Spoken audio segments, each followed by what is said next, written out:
Rally Sweden was thrilling. Malcolm tears of happiness with Tanak and M-Sport back at the top and Breen showing the world that he's still got potential despite last season. Overall, the whole rally was a crazy battle between Breen and Tanak. Breen showed enormous speed in the i20, showing off his skills and the speed that the i20 has this year. On the other hand, Tanak drove with consistency and eventually used his experience to defeat Breen and take victory. Interestingly, he won only one stage. The Puma definitely still isn't up to pace with the i20 and the Yaris, but with someone like Tanak behind the wheel, you know that everything is possible.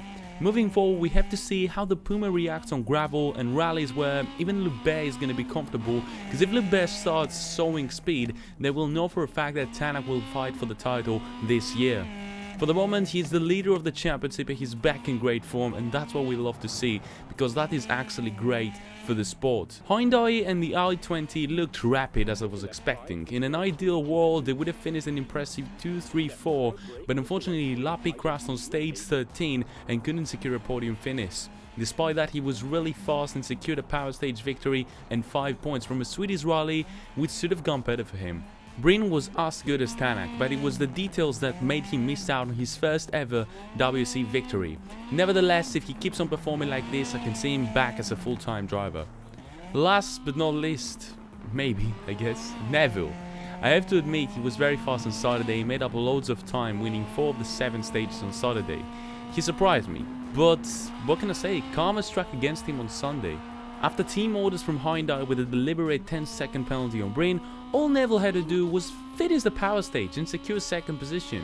Instead, he missed the braking zone, lost time, and still finished third. It's always stupid mistakes from Neuville from time to time again, which are costing him even a shot at the title, but this one really seemed like karma. Thierry wants to let Hyundai.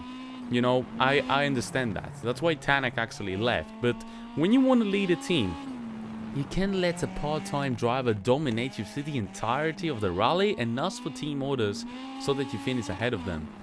As Kalle said, I'd rather do it by myself rather than ask for team orders. Speaking about Kalle, I honestly don't know what went wrong for him in that rally. Don't get me wrong, he won 6 stages, which shows that he had speed, but in terms of consistently being fast, it just wasn't there for Kalle. Plenty of mistakes with spins that could have ended his rally, combined with the lack of consistency, resulting in him finishing only 4th in a rally which should have been one of his favorites. Either way, he's only gonna come back stronger from this obviously, and I'm expecting both him and Elfin to be strong contenders for the victory in Mexico. Mentioning Elfin, he was nowhere to be seen in that rally, and on the interviews he sounded hopeless, and it really was like that unfortunately, as he never got into grips with the car on snow. 4 points in the power stage though, and 5th overall is not bad for the championship, considering this will be his worst of the season in terms of speed.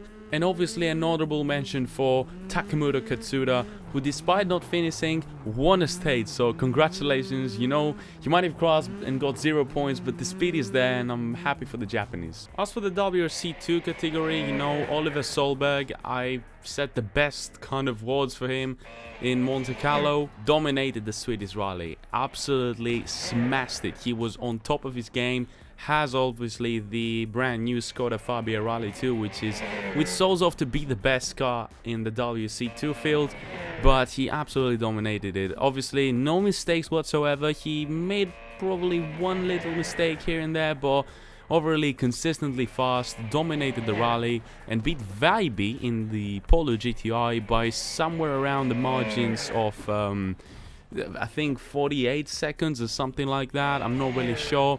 But it was a very, very good performance. You know, he was always consistently there. That's what matters. He won his first rally.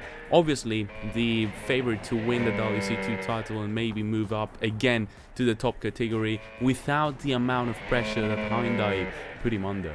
Vibe in the Volkswagen Polo GTI was impressive, I have to admit. He was very, very fast. Faced a few issues with the car, I think, at the start of the rally.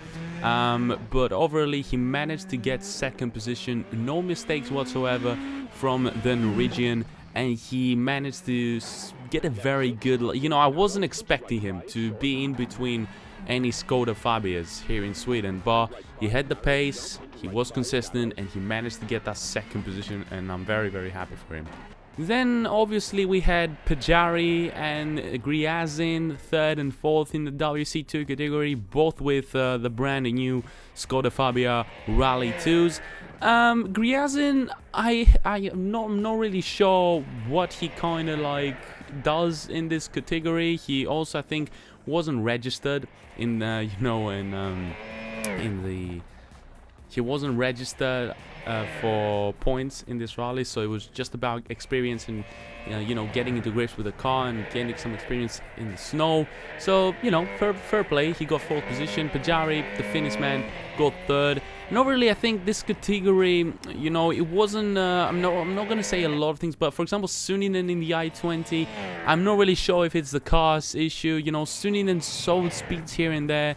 But I was expecting Suninen to be up there and fight for the victory. Instead, he couldn't really manage to do a lot. He was a few minutes behind Solberg. Lindholm the same. I was expecting more from him in the Skoda Fabia. We had some one-off great performances from Huhtinen. Unfortunately, crashes and all that held him back, but overall he was very good.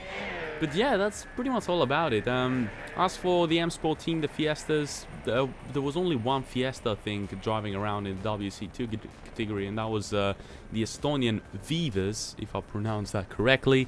Didn't really do a lot, but still, I think it was, the domination of Oliver Solberg in WC2. That's the main theme, and Vibe also with a very encouraging performance. Overall, I think this was one of my favorite rallies. I absolutely enjoyed it. I didn't miss a single stage.